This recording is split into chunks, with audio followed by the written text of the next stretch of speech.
Hi everyone, welcome back to the channel. If you haven't subscribed already, please do so. It really helps. So this is a continuation of the last two videos in the series, actually last three after the unboxing, that I am comparing Google Pixel Fold Pro 9 compared to my Samsung Galaxy S23 Ultra that I bought last year. Not bought, I am actually on a 2-year plan. So yeah, I've been using it for the last 2 years. So I use my phones mainly for two things. One is going to be number one, media consumption, and number two is web browsing. So let's start with web browsing. So this is where this phone shines. You see this massive screen? It's amazing for productivity. Right now we're looking at a website called Engadget, and here I can go to landscape, and it does give me a slightly better experience, but still nothing comparing to what we have on the other side.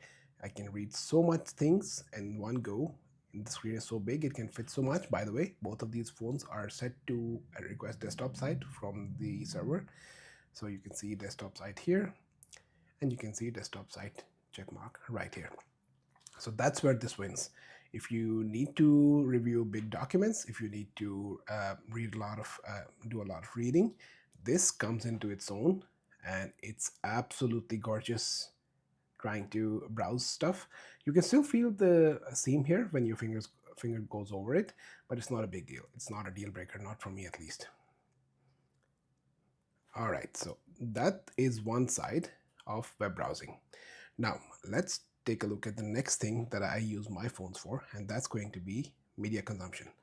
Now most of the media, sorry, that is not the right version that we were looking at. So just a moment, guys. Sorry about that.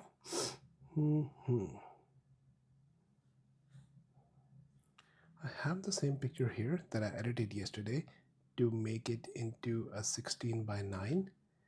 This picture right here. I'm not sure where it went here. So on device, there we go. All right. So this picture is in 16 by 9 aspect ratio, and the reason I have it like this is to demonstrate how media consumption would look for you. So most of the media that you see on YouTube is going to be in 16 by 9 aspect ratio. So what does that mean? That the length ratio between this and this side is that this is 16 times this is 16 parts and this is 9 parts. So that's most of the video that you consume on YouTube, and that's a very common format. If you look at movies, they're going to be even narrower, so they might be 21 by 9 or something. I might be wrong, but they're a lot longer this way compared to this way. So the reason I wanted to do this comparison is to demonstrate that if you are doing media consumption, all of this massive screen is not going to basically give you a necessarily better experience because of all of this wasted space right here. So the reason I have it side by side is that you can easily see that this side is basically the same, maybe 10% difference or maybe even less compared to much bigger screen over here, and that's purely because this is a square aspect ratio and we're trying to see something that's 16 by 9. As an example, the square would be a 1 by 1 or a 1:1 aspect ratio. This is not exactly a square, but that was just an example, by the way. Similarly, you can see this is slightly bigger than the width of my phone, and if you bring them like this, similarly, there is a difference. I'm not saying that there isn't a difference, but it's so small that I would not buy a foldable phone just for media consumption, because it does not give me a tangibly better experience because of all of this wasted space, because of the aspect ratio the modern content comes in. You can choose to make your own content if you're into that kind of thing. So it would be very nice to, let's say, edit videos on having your timelines. If you can find a software that does that, I know there are a lot on the market, but for general media consumption, because of the black parts on top and bottom, this is not a significantly better experience than what I have on a regular phone. So that's my issue with the phone, that out of the two things that I do the most, one being web browsing and second being media consumption, this phone does not offer me any benefit whatsoever, any tangible benefit of over this phone, which is significantly less expensive than this. Similarly, this gets worse battery life because of all the complications of the foldable mechanism and the fact that the battery is smaller inside here, and that smaller battery is feeding a much bigger screen, so that's going to have a less runtime on battery compared to what we have over here. So that's a con.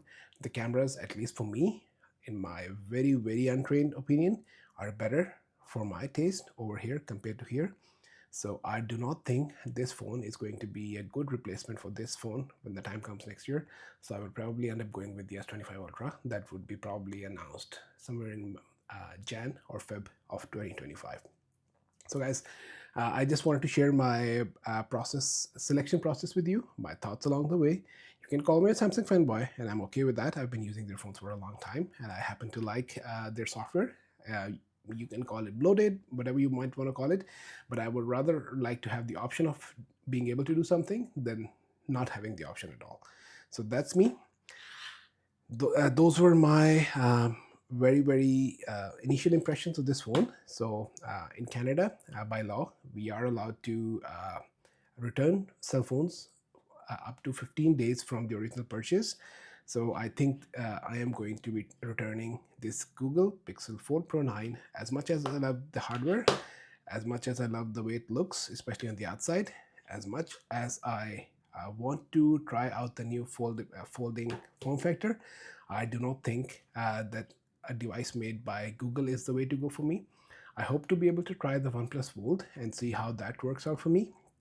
If the media consumption aspect ratio is any better for my use case, if the cameras are any closer to what I have over here. But till that time comes, I think I'm going to stick to regular shaped phones, and I will not be switching to foldables anytime soon. That's all I had for you guys today. Please let me know your thoughts on my selection process. It's not perfect, but it works for me. But I would love to hear your thoughts on it, and I will see you guys in the next video. Till that time, take care. Bye.